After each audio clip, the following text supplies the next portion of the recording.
Hey, welcome to Design Guy. I'll walk you through each step so you can start playing in no time.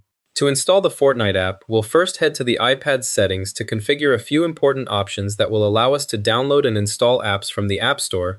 Now, let's head to the settings and then navigate to the screen time section together easily. Within screen time, we find the option for content and privacy restrictions, which we'll use to manage what can be downloaded. Here, we have the option to manage App Store, media, web, and games settings, giving us control over what can be installed. We need to allow apps according to the age restriction of our app, ensuring that Fortnite can be installed given its age rating, which is why this setting is crucial for the download to proceed successfully now. After setting the restrictions, we'll proceed to iTunes and App Store purchases to allow installing apps, a necessary step for downloading Fortnite and ensuring a smooth installation process afterwards. Next, we'll head to the App Store, a great place to discover new apps, where we'll search for the Fortnite app by its name to easily find and download it, ensuring we get the official version from Epic Games.